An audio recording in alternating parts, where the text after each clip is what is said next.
بلکہ سبزی خوری بھی بس زندگی برقرار رکھنے کے لیے جائز ہے۔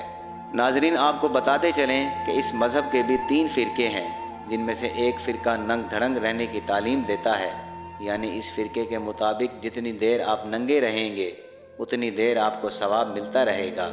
یہی وجہ ہے کہ اس فرقے کے لوگ ہمیشہ کپڑوں کے بغیر ہی نظر آتے ہیں، یہاں تک کہ وہ اپنی عبادات اور معمول کے کام بھی بغیر کپڑوں کے ہی کرتے ہیں۔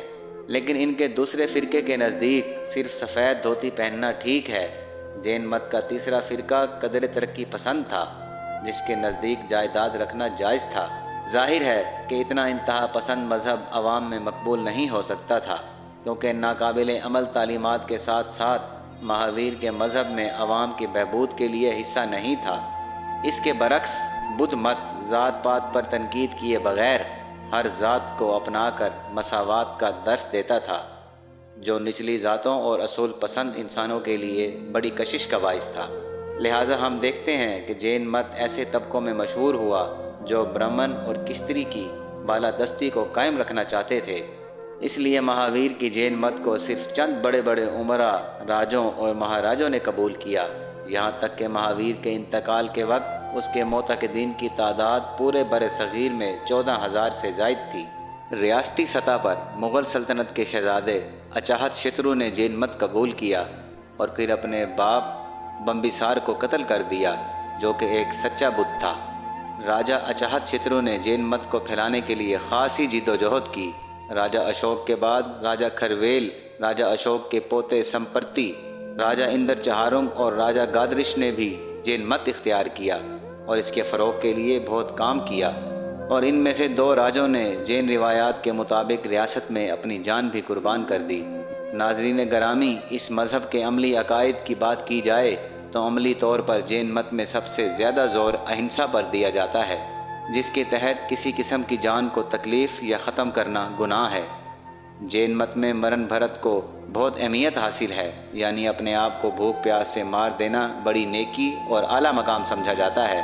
یاد رہے کہ مہاتما گاندھی نے اسی فلسفے کو عالمگیر سطح پر متعارف کروایا، یہی وجہ ہے کہ ان پر جین مت کو اختیار کرنے کا الزام بھی لگا۔ اسی طرح جین مت خدا کی ہستی کو تسلیم نہیں کرتا، لہٰذا ان کا کہنا ہے جو بڑا ہے وہی انسان کی روح میں پائی جانے والی طاقت خدا ہے، اور دنیا میں ہر چیز جادوانی ہے۔ ان کے مطابق روحیں جسم بدل بدل کر آتی ہیں، مگر اپنی الگ ہستی کا احساس باقی رہتا ہے، جبکہ نروان یعنی روح کے مادے اور جسم سے رہائی نویں جنم کے بعد ممکن ہو سکتی ہے۔ اس کے علاوہ جانوروں کو ہلاک کرنا، درختوں کو کاٹنا، حتیٰ کہ پتھروں کو کاٹنا بھی ان کے قریب گناہ ہے، اور ایسا کرنے والوں کو سخت سزا دی جاتی ہے۔ ان کے مقدس مقامات میں سماتا کا پہاڑ جہاں مہاویر کا انتقال ہوا تھا، کوہ آبور راجستھان، شراون بیلا گولا اور گومتی شور کرناٹک مجسمہ ہیں۔ جین مت سے تعلق رکھنے والے سادھو اپنے ہاتھوں میں کمنڈلی اور ایک ٹوکری رکھتے ہیں اور کھڑے ہو کر بھیک وصول کرتے ہیں۔ دن میں 1 دفعہ کھانا کھاتے ہیں، وہ بھی سورج غروب ہونے سے قبل۔ اگر بھیک نہ ملے تو بھوکے ہی سو جاتے ہیں، اور اگر کھانے میں کوئی بال یا کیڑا مکوڑا نظر آ جائے تب بھی کھانا نہیں کھاتے اور اگلے دن تک بھوکے رہتے ہیں۔ یہ ہمیشہ ننگے پاؤں ہی چلتے ہیں اور ہاتھ میں مور پنکھوں کی جو ٹوکری رکھتے ہیں، اس سے اڑنے والے کیڑے مکوڑوں کو اڑاتے ہیں کہ انہیں تکلیف نہ ہو۔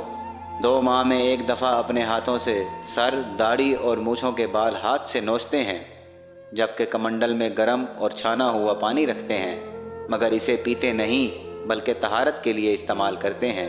یہ سادھو اپنی ناک پر بھی ایک کپڑا باندھتے ہیں تاکہ کوئی چھوٹا کیڑا سانس کے ذریعے ناک میں جانے کے بعد مارا نہ جائے۔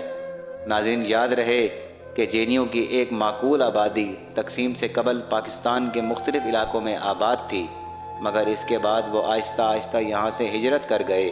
اس کے باوجود یہاں کے مختلف علاقوں میں ان کے خوبصورت مندر اب بھی ان کی یاد دلاتے ہیں، جن میں سے کچھ مندر سندھ کے علاقے تھر کے مرکزی شہر مٹھی اور اس کے آس پاس پائے جاتے ہیں، جو کہ تعداد میں 7 ہیں۔